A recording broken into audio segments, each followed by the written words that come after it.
You got a raise, a real one, 15%. You celebrated, which was fair. Then, without really deciding to, you started spending like someone who earns 15% more. New apartment, better neighborhood. The old one was fine, but this feels more like you. Nicer car. The previous one worked, but this one fits where you are now. None of these decisions felt like decisions. They felt like adjustments, like becoming the version of yourself that matches your income. That feeling has a name: lifestyle inflation. Every time your income goes up, your spending goes up with it, often by the same amount, sometimes by more. It does not happen because you are irresponsible. It happens because spending more feels like the natural reward for earning more. Your brain interprets higher income as permission to live differently. The problem is not the spending itself. The problem is that savings often do not grow at the same rate as income. The gap between what you earn and what you keep stays the same or gets smaller, even as the numbers on your paycheck get bigger. Why nobody warns you? What makes lifestyle inflation particularly dangerous is that it is invisible while it is happening. Nobody warns you because it does not look like a mistake. It looks like success. New things, better services, nicer experiences. These all look like the reward for working hard. And in isolation, each one is reasonable. The issue is the pattern across all of them at once. The math nobody does. Here is a simple version of how this plays out.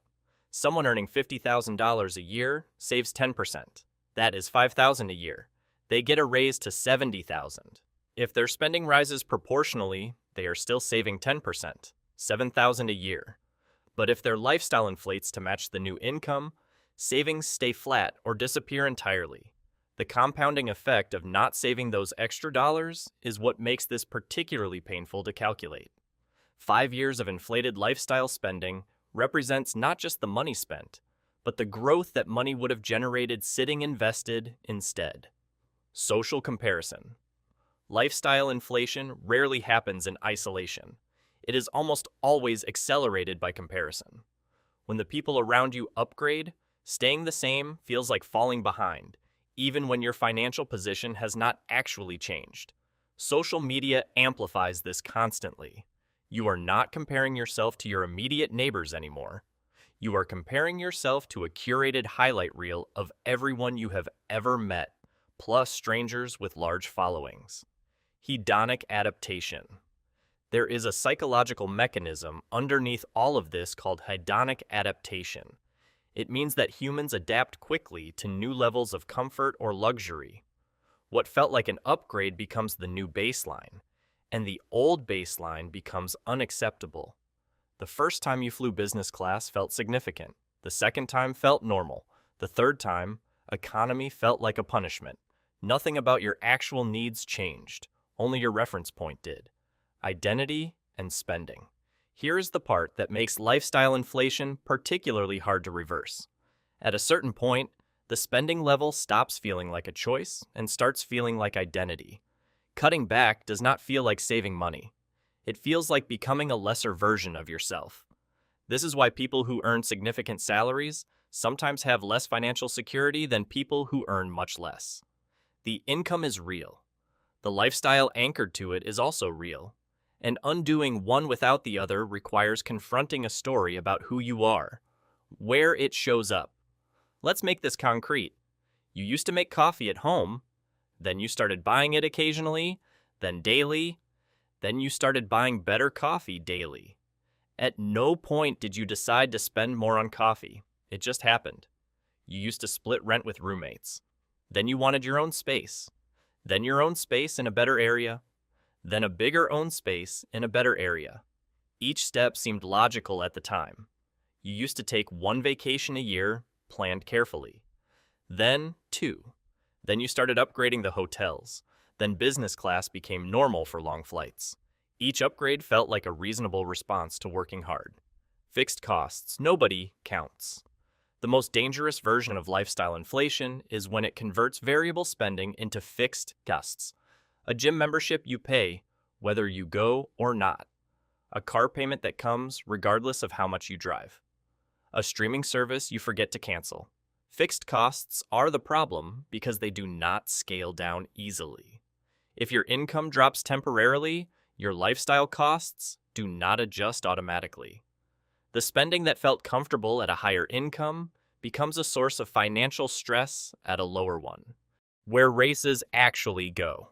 Research consistently shows that people who receive salary increases tend to absorb most of the increase into higher spending within 12 to 18 months. The raise happened. The financial position barely changed. There is a particularly ironic version of this. A promotion comes with more responsibility, longer hours, more stress. It also comes with a higher salary. And somehow, the lifestyle upgrade that follows the promotion often costs almost as much as the raise itself. What you actually lose. The real cost of lifestyle inflation is not the money spent. It is the options it eliminates. Every dollar committed to a higher lifestyle is a dollar that cannot be redirected toward financial independence, early retirement, career risk-taking, or simply having enough of a cushion to make different choices. Financial freedom is not about having a lot of money. It is about having options. Lifestyle inflation quietly trades those options for comfort. And comfort, once established, is very hard to give up voluntarily. What actually helps? The most effective defense against lifestyle inflation is deciding in advance what percentage of any income increase goes directly to savings or investment before it touches your spending account. Not after, before. Automating this transfer is more effective than relying on willpower. If the money moves to savings the same day it arrives, the spending that follows adapts to what is left. The lifestyle does not inflate to match the gross income because the gross income never fully appears in the spending account. The other useful practice is distinguishing between upgrades that genuinely improve your life in ways that matter to you and upgrades that happen because your income changed, and it felt like the appropriate next step. These are not the same thing, but they feel identical in the moment. Can you reverse it? Can lifestyle inflation be reversed once it has set in? Technically, yes. Practically, it is one of the hardest financial adjustments people attempt. Downgrading an established lifestyle triggers the same loss aversion mechanisms that make any financial loss feel disproportionately painful. People do not just miss the comfort of a higher lifestyle when they cut back. They miss the identity that came with it. This is why financial setbacks that force lifestyle reduction are often experienced as identity crises as much as financial ones. The invisible wealth. The alternative to lifestyle inflation is not living poorly. It is building wealth that is invisible. A substantial investment portfolio does not signal status. A fully funded emergency fund does not impress anyone at dinner. But both of those things buy something that no visible upgrade can: actual options. Every upgrade in your visible lifestyle is also a decision about your invisible wealth. Not upgrading the car is not a sacrifice. It is a choice to redirect that money somewhere it compounds quietly instead of depreciating visibly. Setting your floor. The practical version of this is deciding what your spending floor is, deliberately, rather than letting it drift upward automatically with every income change. What is the minimum lifestyle that genuinely meets your needs and gives you real satisfaction? That number is worth knowing explicitly. Spending on things that genuinely matter to you is not lifestyle inflation. It is intentional spending. The distinction is whether you chose it deliberately or whether it accumulated because your income made it possible and spending it felt like the obvious next step. The next time you get a raise, a bonus, or any increase in income, you will have a choice that most people do not realize they have. You can let the lifestyle absorb it automatically, or you can decide in advance where most of it goes before it has the chance. The most powerful financial move is rarely the most visible one. The upgrade that matters most is often the one nobody else can see.